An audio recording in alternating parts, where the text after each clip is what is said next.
What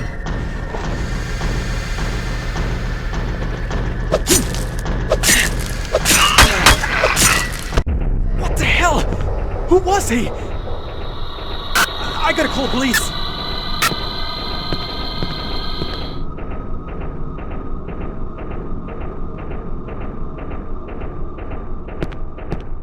Damn it! No signal.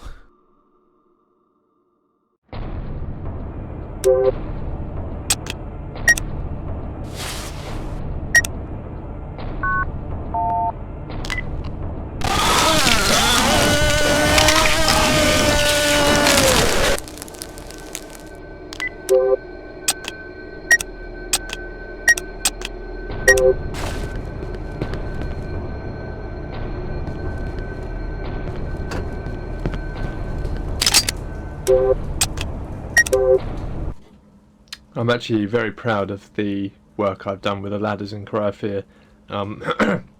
This was actually added very late in development, probably later than it should have been because it's quite a lot of work.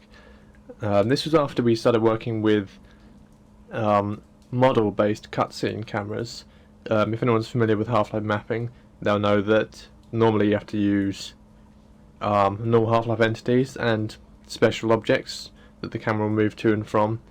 That's very annoying to work with, and you don't really get a good representation or idea of what the finished product will look like until you've compiled the map and tested, etc, etc.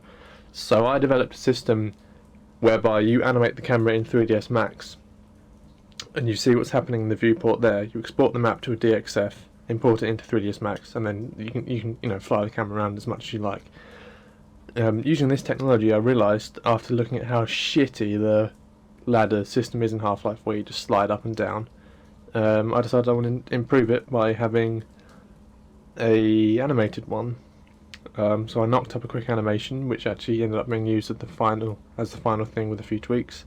This was actually inspired by Turok 2, which I played years and years and years ago, and that had a ladder system similar to that, whereby the screen would kind of shake around as if you were climbing up, and I was very impressed by that back at the time, and I just thought, why not?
This is the apartments map, and it's also one of the very first maps that was ever created. And the funny thing with this map is that it's also a replica from a structure in real life. It's the building where my dad lives, and I think it's very cool to be there in real life and run around and play like if you were silent. I think it's pretty cool, and it looks exactly like the building where my dad lives.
Well, this puzzle may seem pretty easy in that it tells you exactly where to use the key. Keep in mind that it's the first introduction to puzzles in the mod.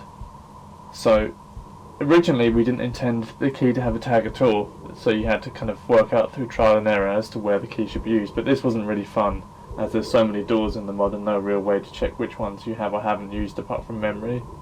Therefore this was pretty much the best solution.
You'll notice that we actually notify you that there's something in the ceiling.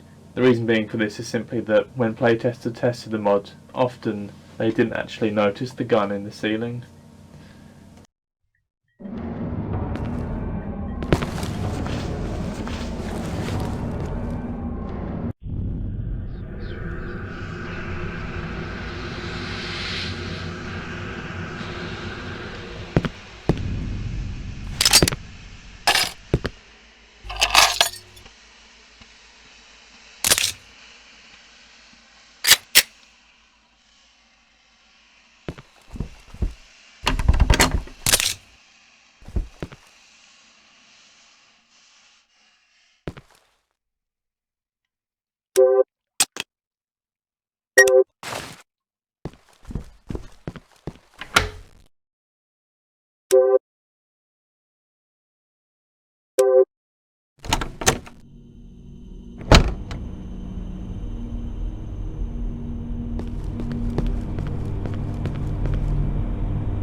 think this puzzle's pretty nice and it gives the players a kind of overall goal in what to do in the apartment, and that's unlock the elevator in the main stairwell.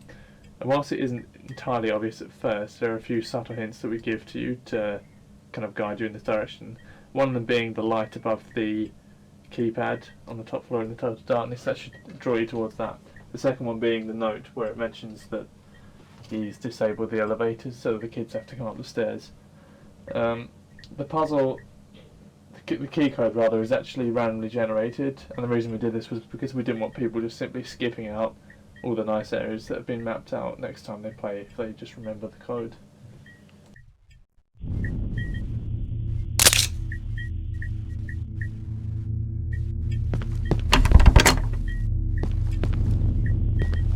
I think this puzzle's pretty nice and it gives the players a kind of overall goal in what to do in the apartment, and that's unlock the elevator in the main stairwell. And whilst it isn't entirely obvious at first, there are a few subtle hints that we give to you to kind of guide you in this direction. One of them being the light above the keypad on the top floor in the total darkness, that should draw you towards that. The second one being the note where it mentions that he's disabled the elevator.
Bye.